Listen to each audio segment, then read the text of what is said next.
दोस्तों नमस्कार, ये है मार्गदर्शन फॉर सिविल सर्विसेज। मैं अनुराग चौधरी। दोस्तों आज के प्रैक्टिस सेट में हम सॉल्व करेंगे टीजीटी, पीजीटी और एलटी ग्रेड परीक्षा के लिए नागरिक शास्त्र के महत्वपूर्ण प्रश्नों का प्रैक्टिस सेट, जो आपके आगामी अन्य परीक्षाओं जैसे गवर्नमेंट इंटर कॉलेज प्रवक्ता, गवर्नमेंट डिग्री कॉलेज, उच्चतर शिक्षा असिस्टेंट प्रोफेसर, केंद्रीय विद्यालय संगठन और नेट जेआरएफ के साथ अन्य राज्यों द्वारा नागरिक शास्त्र और राजनीति विज्ञान से आयोजित शिक्षक भर्ती परीक्षाओं के लिए बहुत ही उपयोगी है। तो आइए शुरू करते हैं आज का वीडियो।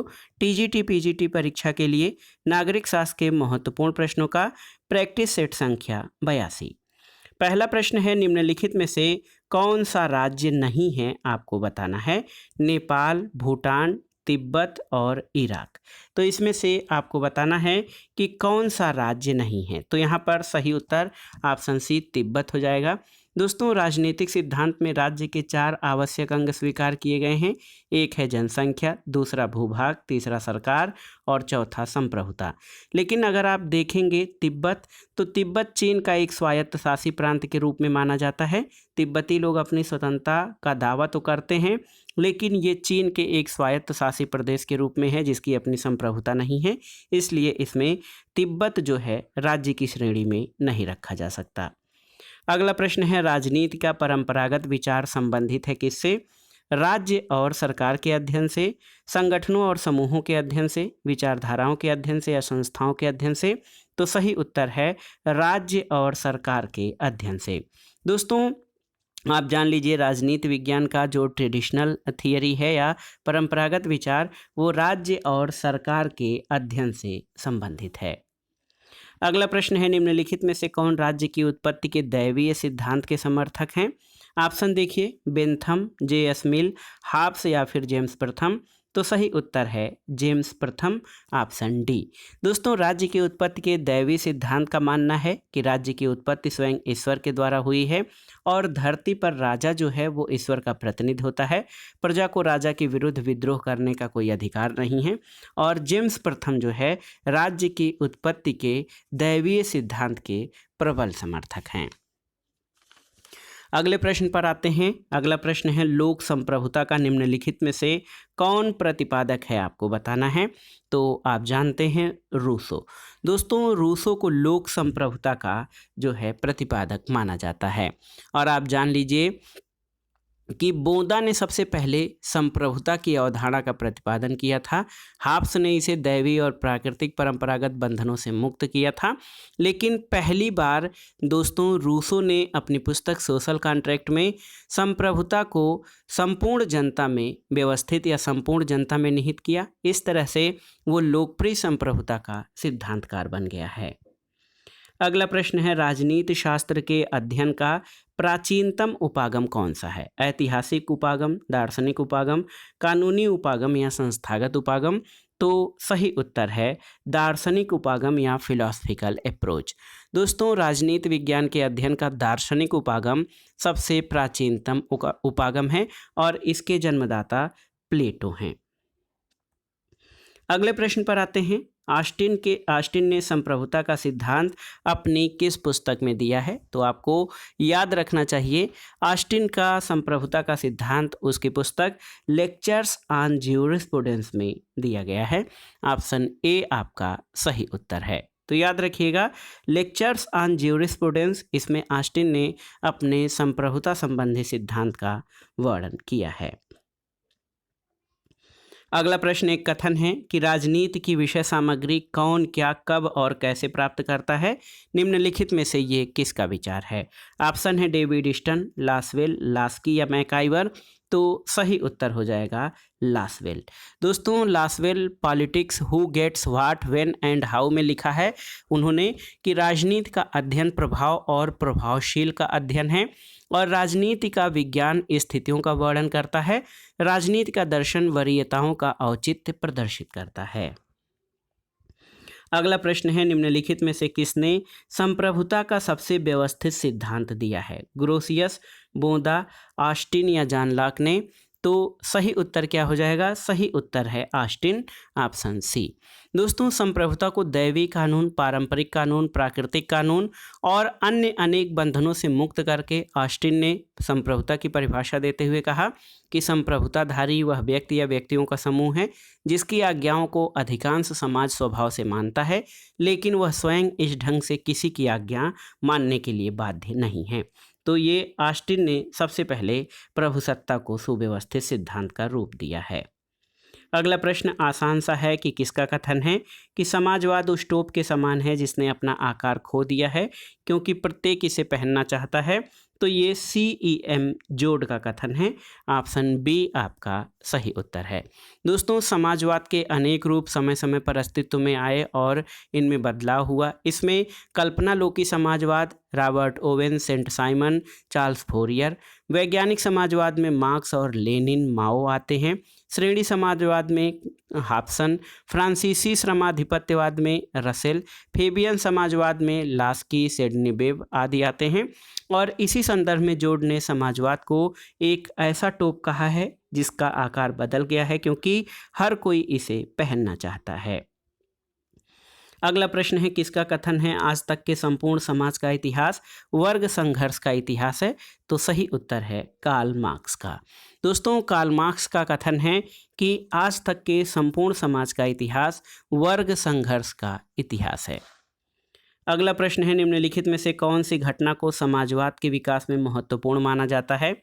ऑप्शन है 1688 की शानदार क्रांति, 1989 की फ्रांसीसी क्रांति, 1776 की अमेरिका की स्वतंत्रता की घोषणा या 1917 की रूसी क्रांति। तो सही उत्तर है 1917 की रूसी क्रांति। दोस्तों, आप जान लीजिए 1917 की रूसी क्रांति मार्क्स के सर्वहारा का प्रायोगिक धरातल पर महत्वपूर्ण कदम था, इसलिए समाजवाद के विकास में इसका महत्वपूर्ण स्थान है। इसके बाद चीन और संसार के अनेक भागों में साम्यवादी सरकारें स्थापित हुई थीं। लेकिन आप जान लीजिए कि 1991 में रूस में जो साम्यवादी सरकार थी वो ग्लासनोस्त और पेरेस्ट्रोइका के पतन के साथ ही या उसके बाद ये जो है ग्लासनोस्त और पेरेस्ट्रोइका नीति के साथ साम्यवादी सरकार समाप्त हो गई थी। अगला प्रश्न है मार्क्स ने किस चीज़ की वकालत की है? वर्ग रहित समाज स्थापित करने की, राज्य रहित समाज स्थापित करने की, जाति रहित समाज स्थापित करने की या वर्ग रहित और राज्य रहित समाज स्थापित करने की। तो सही उत्तर ऑप्शन डी। मार्क्स ने दोस्तों वर्गहीन और राज्यहीन समाज स्थापित करने की बात कही है। दोस्तों, मार्क्स का कहना है कि जो बदलाव आता है सर्वहारा के क्रांति के बाद जो नई व्यवस्था कायम होगी तो उसमें कृषिदास, सामंत, कृषक, पूंजीवाद, साम्यवाद ये क्रम है। और मार्क्स कहता है कि साम्यवादी व्यवस्था में वर्ग संघर्ष समाप्त हो जाएंगे और केवल एक ही सर्वहारा वर्ग रह जाएगा। ऐसी अवस्था में राज्य की आवश्यकता नहीं होगी, इसलिए राज्य का अस्तित्व भी समाप्त हो जाएगा। अगला प्रश्न है निम्नलिखित में से कौन सा प्रजातांत्रिक समाजवाद का तत्व नहीं है? कल्याणकारी राज्य, मिश्रित अर्थव्यवस्था, सामाजिक न्याय या क्रांतिकारी परिवर्तन। तो सही उत्तर है प्रजातांत्रिक समाजवाद में क्रांतिकारी परिवर्तन का कोई स्थान नहीं है। दोस्तों, प्रजातांत्रिक समाजवाद का अर्थ ये है कि समाजवाद की स्थापना लेकिन लोकतांत्रिक तरीके से, और इसमें माना जाता है कि पूंजीवादी राज्य धीरे धीरे समाजवादी राज्य में परिवर्तित हो जाएगा, इसके लिए क्रांति की आवश्यकता नहीं है। अगला प्रश्न है दोस्तों, मार्क्स ने वर्ग संघर्ष के सिद्धांत का प्रतिपादन किया है अपने किस पुस्तक में? Economic and political manuscript, communist manifesto, Das Kapital या पॉवर्टी ऑफ फिलासफी में। तो सही उत्तर है कम्युनिस्ट मैनिफेस्टो में। दोस्तों, कम्युनिस्ट मैनिफेस्टो की शुरुआत इस वाक्य से होती है कि अब तक के सभी समाजों का इतिहास वर्ग संघर्ष का इतिहास है और ये मानना है कि वर्ग संघर्ष मानव इतिहास की प्रेरक शक्ति रहा है। तो इस हिसाब से वर्ग संघर्ष के सिद्धांत का प्रतिपादन मार्क्स ने अपनी पुस्तक कम्युनिस्ट मैनिफेस्टो में या साम्यवादी घोषणा पत्र में किया है। अगला प्रश्न है निम्नलिखित में से किसने जनमानस की अवधारणा दी है? पैरेटो, मोस्का, मिचेल्स या गैसेट। तो सही उत्तर है मिचेल्स ने। दोस्तों, मिचेल्स के अनुसार कोई भी समाज हमेशा दो वर्गों में बटा होता है, विशिष्ट वर्ग और सामान्य वर्ग। मिचेल्स कहना है कि जो वर्ग सुस्त, उदासीन और राजनीतिक दृष्टि से तटस्थ होता है वो सामान्य वर्ग है, और उसके अनुसार इतिहास की लोकतांत्रिक लहरें एक दूसरे के बाद आने वाली लहरों से मिलती जुलती रहती हैं। और अन्य विशिष्ट वर्गीय विचारकों में मोस्का, जिन्होंने विशिष्ट वर्गों के सामाजिक गुणों पर विशेष जोर दिया है, और अन्य विशिष्ट वर्गवादी सिद्धांतों में गैसेट, बर्नहम, मिल्स और लासवेल आते हैं। अगला प्रश्न है कि निम्नलिखित में से कौन दल रहित प्रजातंत्र का समर्थक है? नेहरू, माओ त्से-तुंग, जयप्रकाश नारायण या लाल बहादुर शास्त्री? तो सही उत्तर है जयप्रकाश नारायण। दोस्तों, जयप्रकाश नारायण दल विहीन प्रजातंत्र का समर्थन किया उन्होंने, क्योंकि उन्होंने समाजवादी कार्यक्रम को सर्वोदय के साथ जोड़ा, और इस कार्यक्रम को कार्यान्वित करने के लिए जयप्रकाश ने इसे दल विहीन प्रजातंत्र से जोड़ा है। अगला प्रश्न है, निम्नलिखित में से कौन सी बहस मूलक प्रजातंत्र की मुख्य विशेषता है? संसदीय प्रभुसत्ता, कार्यपालिका की सर्वोच्चता, न्यायपालिका की स्वायत्तता या लोगों की प्रभावशाली सहभागिता? तो सही उत्तर है बहस मूलक प्रजातंत्र की विशेषता लोगों की प्रभावशाली सहभागिता है। ऑप्शन डी आपका सही उत्तर है। और इस सिद्धांत में ये माना जाता है कि व्यक्ति की स्वायत्तता महत्वपूर्ण है। लोकतंत्र में प्रक्रियात्मक लोकतंत्र और सत्तावादी लोकतंत्र है, जहां प्रक्रियात्मक लोकतंत्र लोकतंत्र की प्रक्रिया, निर्वाचन, मताधिकार आदि पर जोर देता है, जबकि सत्तावादी लोकतंत्र तात्विक परिणामों पर भी जोर देता है। अगला प्रश्न है, किसने प्रजातंत्र को भ्रष्टाचार, यांत्रिक राजनीति और गुंडावाद के साथ जोड़ा है? पैरेटो, लास्की, डेहल या सी राइट मिल्स? तो सही उत्तर है सी राइट मिल्स ने। दोस्तों, सी राइट मिल्स ने शक्ति अभियान की अवधारणा दी है, जिसके अनुसार समाज में एक खास वर्ग अपनी शक्ति सामर्थ्य के अनुसार विशिष्ट स्थिति को प्राप्त कर लेता है, और उसने, आप जान लीजिए कि प्रजातंत्र को भ्रष्टाचार, यांत्रिक राजनीति और गुंडावाद से जोड़ा है। अगला प्रश्न है, किसका कथन है कि मनुष्य स्वतंत्र पैदा होता है लेकिन वह प्रत्येक स्थान पर बंधन में है? तो सही उत्तर है ये कथन रूसो का है। रूसो कहता है कि मनुष्य स्वतंत्र पैदा होता है लेकिन हर जगह वह बेड़ियों में जकड़ा हुआ है। अगला प्रश्न है, किसका नाम अल्पतंत्र के लौह नियम यानी आयरन लॉ ऑफ ओलिगार्की के साथ जुड़ा हुआ है? तो सही उत्तर है रॉबर्ट मिचेल्स। दोस्तों, रॉबर्ट मिचेल्स कहते हैं, चूंकि अधिकांश लोग स्वभाव से जड़, आलसी और दास वृत्ति के होते हैं, इसलिए कोई भी लोकतांत्रिक संगठन अंततोगत्वा उसका नियंत्रण कुछ खास लोगों के हाथ में केंद्रित हो जाता है, जो अपनी क्षमता, योग्यता, शक्ति और प्रभाव में विशिष्ट होते हैं। तो उन्होंने, रॉबर्ट मिचेल्स ने अल्पतंत्र के लौह नियम यानी आयरन लॉ ऑफ ओलिगार्की का सिद्धांत दिया है। अगला प्रश्न है, निम्नलिखित में से कौन सा राजनीतिक अधिकार नहीं है? मतदान का अधिकार, चुनाव लड़ने का अधिकार, कानून के समक्ष समानता का अधिकार या राजनैतिक दल बनाने का अधिकार? तो सही उत्तर है कानून के समक्ष समानता का अधिकार। दोस्तों, ये जो है राजनैतिक अधिकार नहीं है। आप जान लीजिए, अभिव्यक्ति की स्वतंत्रता, देखिए, सबसे महत्वपूर्ण है कि राजनीतिक स्वतंत्रता के अधिकार से तात्पर्य लोगों की राज्य में बड़े से बड़ा सार्वजनिक पद प्राप्त करने के मार्ग में कोई बाधा न होना।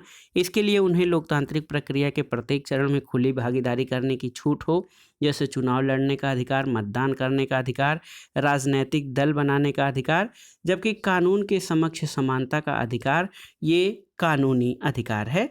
ऑप्शन सी आपका सही उत्तर हो जाएगा।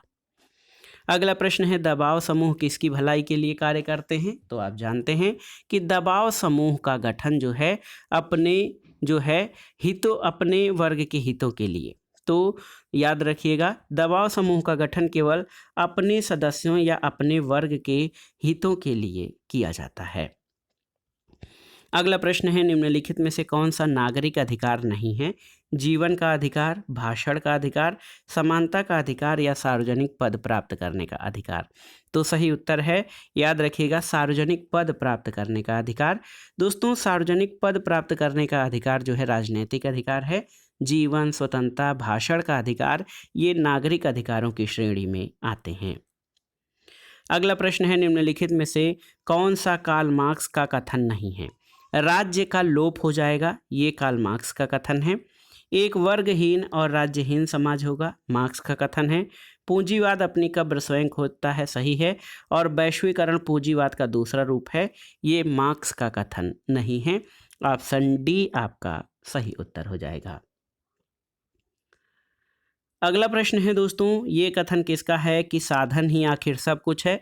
जैसा साधन होगा वैसा ही साध्य होगा। साध्य और साधन के मध्य कोई विभाजन रेखा नहीं है।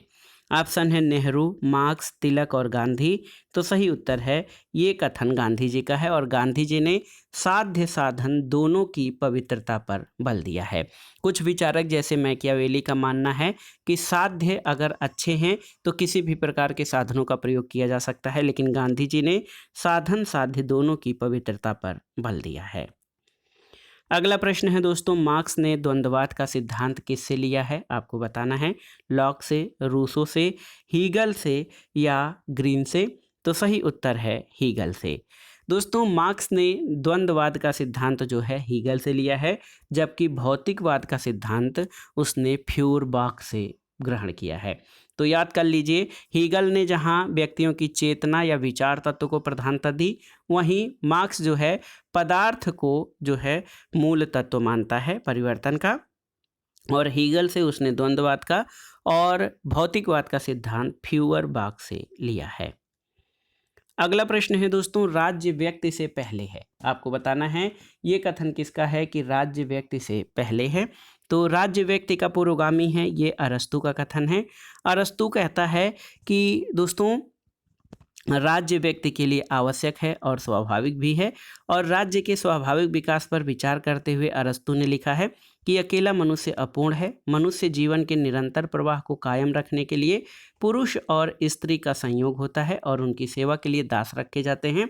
और कुल मिलाकर वो कहता है कि राज्य व्यक्ति से पहले इसलिए है कि पूर्णता पहले आती है और उसके अंग बाद में, तो इसलिए राज्य का अस्तित्व मनुष्य से पहले है। राज्य एक स्वाभाविक संस्था है और राज्य के अंतर्गत रहना मनुष्य की प्रकृति का एक अंग है, इसलिए राज्य का अस्तित्व मनुष्य से पहले है। अगला प्रश्न है दोस्तों, मूल्यों का आधिकारिक विभाजन राजनीति की ये परिभाषा किसने दी है? डेहेल, लास्की, डेविड ईस्टन या प्लेटो ने? तो सही उत्तर है डेविड ईस्टन। दोस्तों आप जान लीजिए कि डेविड ईस्टन ने राजनीति विज्ञान की परिभाषा मूल्यों के आधिकारिक आवंटन के रूप में दिया है। अगला प्रश्न है, यह कथन किसका है कि प्राकृतिक अवस्था में जीवन एकाकी, दरिद्र, अपवित्र, असभ्य और क्षणिक था? तो हाब्स के प्राकृतिक अवस्था की ये विशेषताएं हैं।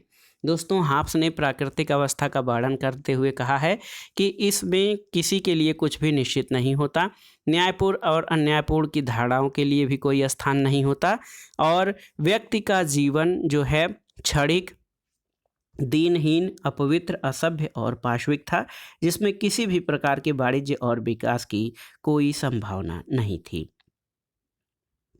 अगला प्रश्न है दोस्तों, एक परिभाषा है कि राज्य का जन्म जीवन की आवश्यकताओं के लिए हुआ है और सुखी जीवन या सद जीवन के लिए इसका अस्तित्व विद्यमान है। ये शब्द किसके हैं? तो सही उत्तर है ये अरस्तू का कथन है।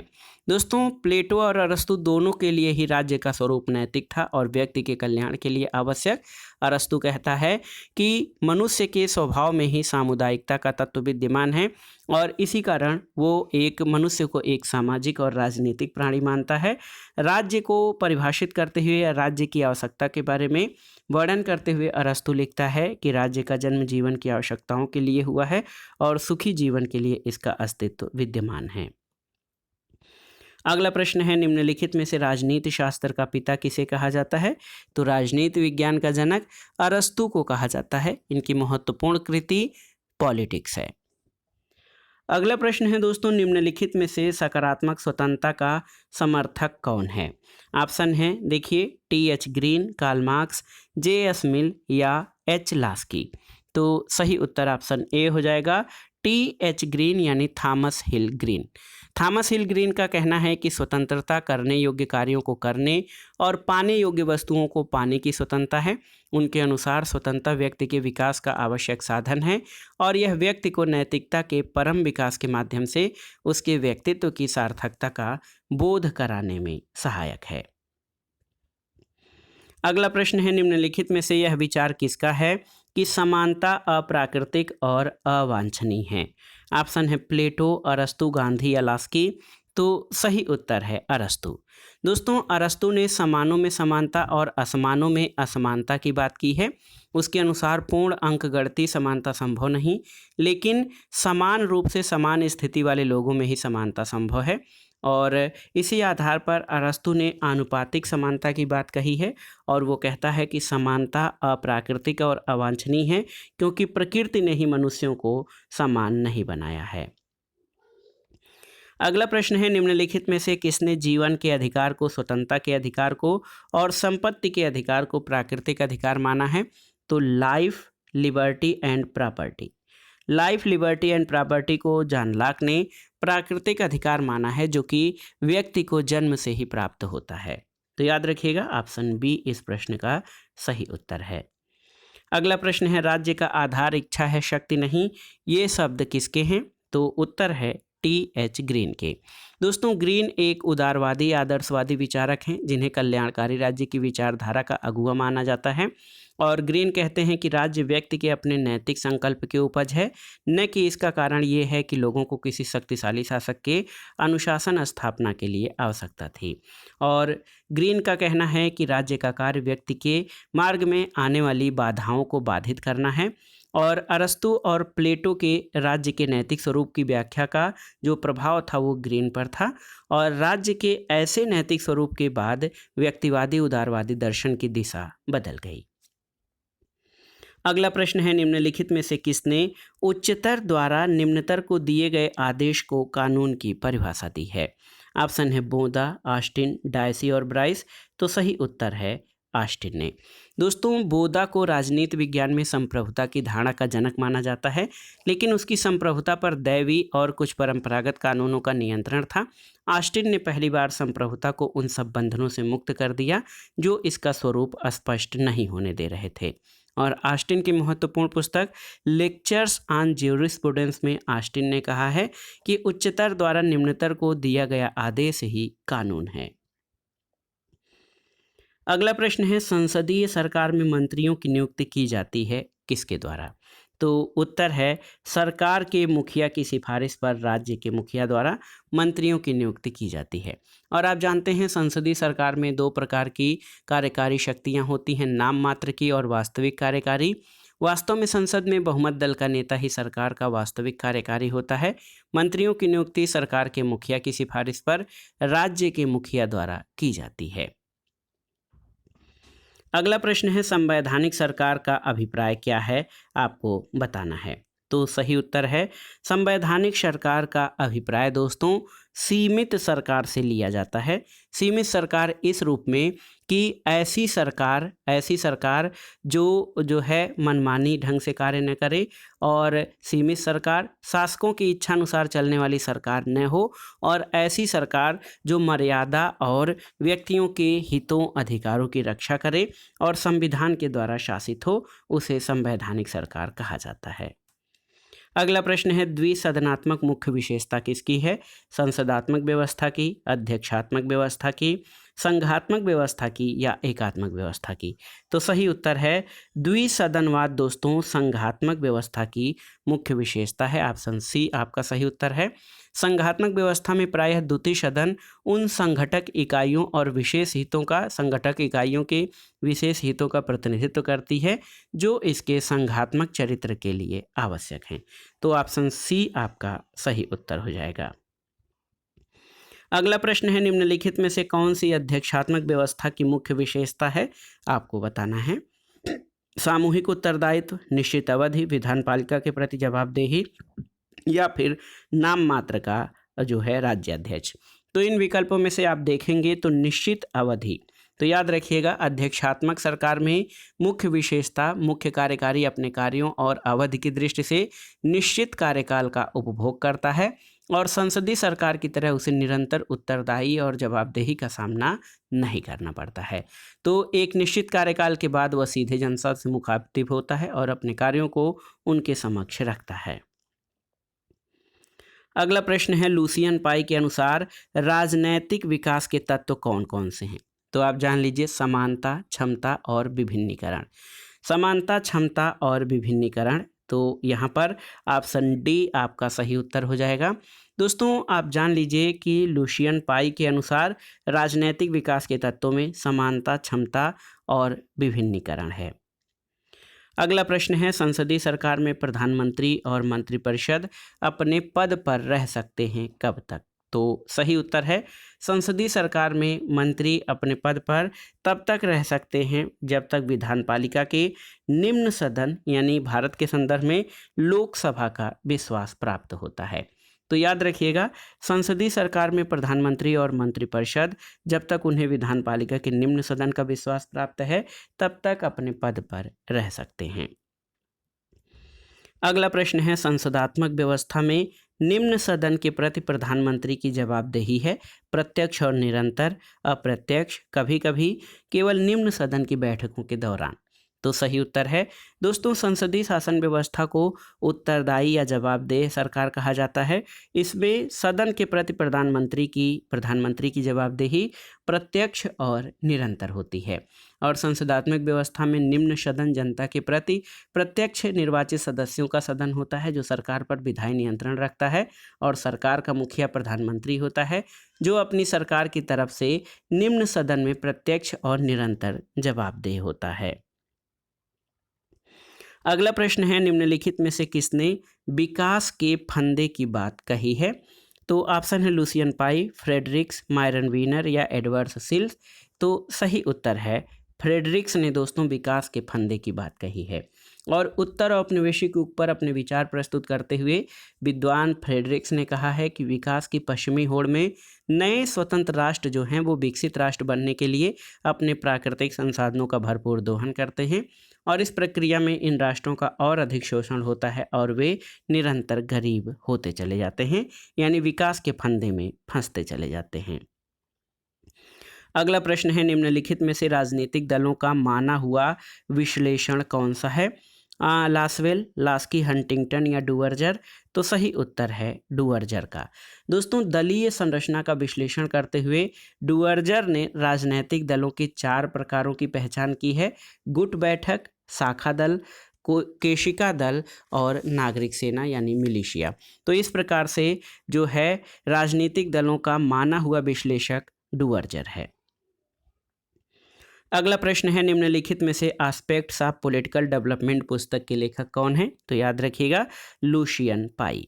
दोस्तों लुशियन पाई ने विकास की संकल्पना का प्रयोग करने वाले विचारकों में जो है इनको अग्रणी विचारक माना जाता है। इन्होंने 1963 में जो है राजनीतिक विकास से संबंधित जो अवधारणा था उसके बारे में अध्ययन करना प्रारंभ किया, और विकास पर विचार करने वाले अन्य विचारकों में Paul A Baran, Norman S Buchanan, Harvard, इसके अलावा डब्ल्यू रोस्टोव आदि हैं। अगला प्रश्न है, निम्न में से किसने राजनीतिक पतन या पॉलिटिकल डीके के बारे में, राजनीतिक क्षय के बारे में बात किया है? तो ये हैं Samuel P Huntington, option A. दोस्तों सैमुअल हंटिंगटन ने पॉलिटिकल आर्डर इन चेंजिंग सोसाइटी पुस्तक में ये तर्क दिया कि राजनीतिक विकास का मुख्य लक्षण राजनीतिक व्यवस्था से है और इसमें मुख्य बाधा राजनीतिक अव्यवस्था से पैदा होती है, जिसको उन्होंने पॉलिटिकल क्षरण की संज्ञा दी है। अगला प्रश्न है दोस्तों, हर्बर्ट मॉरिसन के अनुसार नौकरशाही देन है किसकी? राजतंत्र की, संघवाद की, तानाशाही की या संसदीय लोकतंत्र की? तो सही उत्तर है संसदीय लोकतंत्र की। दोस्तों मॉरिसन के अनुसार संसदीय लोकतंत्र के विकास की बढ़ती जनाकांक्षाओं को पूरा करने के लिए एक प्रशिक्षित और व्यवस्थित इकाई की मांग, और यही कारण है कि जनता के प्रतिनिधि जो निश्चित समयांतराल के बाद बदल जाते हैं उनके लिए बिना नौकरशाही तंत्र के कार्य करना संभव नहीं होगा। और हर्बर्ट मॉरिसन का कहना है कि नौकरशाही संसदीय जनतंत्र की ओट में फलती फूलती है। अगला प्रश्न है, निम्नलिखित में से कौन सा राजनैतिक दल का कार्य नहीं है? राजनैतिक सामाजिकरण, लोगों के व्यवहार को नियंत्रित करना, हित स्वरूपीकरण और हित समूहीकरण। तो सही उत्तर हो जाएगा लोगों के व्यवहार को नियंत्रित करना ये राजनीतिक दल का कार्य नहीं है। राजनीतिक दल दोस्तों चुनाव लड़ते हैं और सरकार बनाने का प्रयास करते हैं। ये जनमत के विकास में सहायक होते हैं, सरकार पर अंकुश लगाते हैं और राष्ट्रीय एकता के लिए सहायक हैं, देश के शासन व्यवस्था की स्थिरता में सहायक हैं, नागरिक चेतना और नागरिकों का व्यापक दृष्टिकोण बनाने में इनकी भूमिका होती है। अगला प्रश्न है दोस्तों, संरक्षक नौकरशाही का परंपरागत घर या देश किसे माना जाता है? आपको बताना है। संरक्षक नौकरशाही का परंपरागत देश किसे माना जाता है? तो सही उत्तर इसमें चीन, अमेरिका, भारत और इंग्लैंड में क्या हो जाएगा? तो सही उत्तर हो जाएगा दोस्तों इसमें देखिए, ऐसा अधिकारी तंत्र जो अपने आप को राज्य की स्थिरता और अखंडता के मुख्य संरक्षक के रूप में देखता है। चुनाव की राजनीति के कारण जब बार बार सरकारें बदलती हैं तो कई बार स्थिर सरकार बनने में अड़चन आती है, तब संरक्षक नौकरशाही शासन का सारा उत्तरदायित्व संभाल लेता है और ऐसी स्थिति प्रायः तृतीय विश्व के देशों में पाई जाती है। और आप जान लीजिए कि संरक्षक नौकरशाही का परंपरागत घर या देश जो है ये कौन सा माना जाएगा? यहाँ पर मैं क्वेश्चन मार्क लगा रहा हूँ। संरक्षक नौकरशाही का परंपरागत अमेरिका को माना जा सकता है। आप लोग बताइएगा कौन सा उत्तर इसमें सही होगा। अगला प्रश्न है, मैक्स वेबर के नौकरशाही के सिद्धांत की कौन सी विशेषता नहीं है? पद सोपान, कार्य विभाजन, पदोन्नति और शासक के प्रति वचनबद्धता। तो सही उत्तर है शासक के प्रति वचनबद्धता जो है ये मैक्स वेबर के नौकरशाही सिद्धांत की विशेषताओं में शामिल नहीं है। अगला प्रश्न है, परंपरागत विचार के अनुसार अंतर्राष्ट्रीय राजनीति के क्षेत्र में शामिल नहीं है क्या? अंतर्राष्ट्रीय कानून का अध्ययन, अंतर्राष्ट्रीय संगठन का अध्ययन, भू राजनीति का अध्ययन और राजनीतिक अर्थव्यवस्था का अध्ययन। तो सही उत्तर है ऑप्शन डी, राजनीतिक अर्थव्यवस्था का अध्ययन। दोस्तों ये परंपरागत विचार के अंतर्गत अंतर्राष्ट्रीय राजनीति के क्षेत्र में शामिल नहीं है। अगला प्रश्न है, निम्नलिखित में से किसने अंतर्राष्ट्रीय राजनीति और अंतर्राष्ट्रीय संबंधों के शब्दों को एक दूसरे के स्थान पर प्रयोग किया है? ऑप्शन है हैंस जे मार्गेनथाउ, जॉन बर्टन, स्वार्जनबर्गर, पामर और पार्किंस। तो सही उत्तर है ऑप्शन ए, हैंस जे मार्गेनथाउ। दोस्तों हैंस जे मार्गेनथाउ ने अंतर्राष्ट्रीय राजनीति और अंतर्राष्ट्रीय संबंध जैसे शब्दों का प्रयोग एक दूसरे के रूप में अदला बदली करके किया है। अगला प्रश्न है, निम्नलिखित में से कौन सा विवादों के शांतिपूर्ण समझौते का तरीका नहीं है? सीमित शस्त्र विवाद, वार्ता, पंचनिर्णय या मध्यस्थता। तो सही उत्तर है सीमित शस्त्र विवाद। दोस्तों ये विवादों के शांतिपूर्ण समझौते का तरीका नहीं है, इसमें वार्ता यानी बातचीत, पंचनिर्णय और मध्यस्थता शामिल है। अगला प्रश्न है, निम्नलिखित में से कौन सा शक्ति का प्राकृतिक तत्व नहीं है? राजनीतिक दल, साधन, जनसंख्या और भूगोल। तो सही उत्तर है आपका राजनीतिक दल, ये शक्ति का प्राकृतिक तत्व नहीं है। आप जान लीजिए जनसंख्या सामाजिक अवयवों के रूप में राष्ट्रीय शक्ति का स्रोत है। साधन और भूगोल भी किसी राष्ट्र की राष्ट्रीय शक्ति के महत्वपूर्ण स्रोत हैं। राजनीतिक दल ये जो है आंतरिक राजनीति का हिस्सा है, न कि शक्ति का प्राकृतिक तत्व। अगला प्रश्न है दोस्तों, राजनीति विज्ञान या अंतर्राष्ट्रीय क्षेत्र में यथार्थवादी सिद्धांत के प्रवर्तक किन्हें माना जाता है? मार्टिन कैपलान, हैंस जे मार्गेनथाउ, मार्टिन सुबिक या जॉन बर्टन को? तो सही उत्तर है हैंस जे मार्गेनथाउ। दोस्तों यथार्थवाद या रियलिज्म की लोकप्रियता और प्रवर्तन का श्रेय हैंस जे मार्गेनथाउ को जाता है। राजनीतिक यथार्थवाद पर उनके भाषण और उनकी कृतियों के प्रकाशन में अंतर्राष्ट्रीय संबंधों के अध्ययन में जो है काफ़ी महत्वपूर्ण बदलाव आया। और आप जान लीजिए कि उन्होंने हैंस जे मार्गेनथाउ ने अंतर्राष्ट्रीय राजनीति में यथार्थवादी सिद्धांत को प्रवर्तित और बढ़ावा दिया। अगला प्रश्न है, कौन सा कथन सही नहीं है? राज्य अमूर्त तथा सरकार मूर्त है। समाज राज्य से व्यापक है। सरकार राज्य की अभिकर्ता है और राज्य की सदस्यता ऐच्छिक है। तो ऑप्शन डी, राज्य की सदस्यता ऐच्छिक है, ये आपका सही नहीं है, क्योंकि राज्य की सदस्यता अनिवार्य है, समाज की ऐच्छिक होती है। तो याद रखिएगा राज्य की सदस्यता ऐच्छिक है, ये कथन सही नहीं है। अगला प्रश्न है, निम्नलिखित में से कौन सा राज्य नहीं है? फ्रांस, ऑस्ट्रेलिया, गाम्बिया या न्यूयॉर्क? तो न्यूयॉर्क दोस्तों राज्य नहीं है, ये एक प्रोविंस है संयुक्त राज्य अमेरिका का, जिसके पास संप्रभुता नहीं है। अगला प्रश्न है, जिस राजनीतिक दार्शनिक ने सर्वप्रथम राजनीति विज्ञान में आधुनिक राज्य की अवधारणा को प्रस्तुत किया था, वो कौन था? प्लेटो, अरस्तु, मैकियावेली और हॉब्स? तो सही उत्तर है दोस्तों, आधुनिक राज्य की अवधारणा को प्रस्तुत करने वाला मैकियावेली था।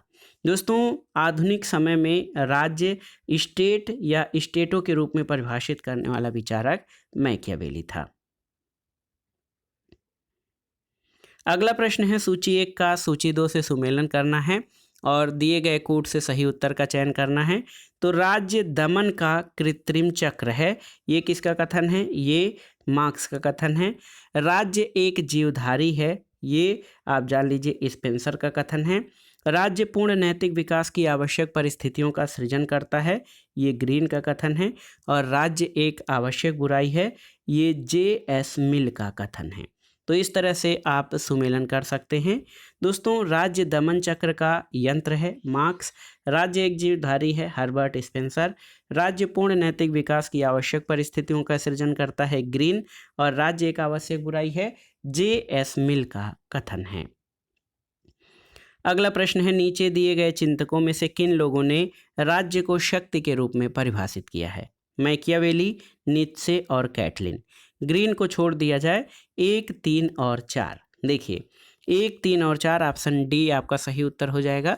दोस्तों, मैकियावेली, नीत्शे और कैटलिन ने राज्य को शक्ति के रूप में परिभाषित किया है। अगला प्रश्न है, निम्नांकित में से राज्य की उत्पत्ति के पितृसत्तात्मक सिद्धांत से कौन संबंधित हैं? तो ऑप्शन है जैक्स, हेनरीमैन, मोर्गन और मैक्लेनान। तो सही उत्तर है हेनरीमैन। दोस्तों, मैक्लेनान, मार्गन और जैक्स जैसे कुछ समाजशास्त्रियों ने ऑस्ट्रेलिया और मलाया में आदिम जातियों में मातृ प्रधान परिवार प्रथा का गहरा अध्ययन किया, और हेनरीमैन राज्य की उत्पत्ति के पितृसत्तात्मक सिद्धांत से संबंधित हैं। अगला प्रश्न और इस वीडियो का आखिरी प्रश्न है, अरस्तु के अनुसार सरकार का सर्वोत्तम प्रकार कौन सा होता था?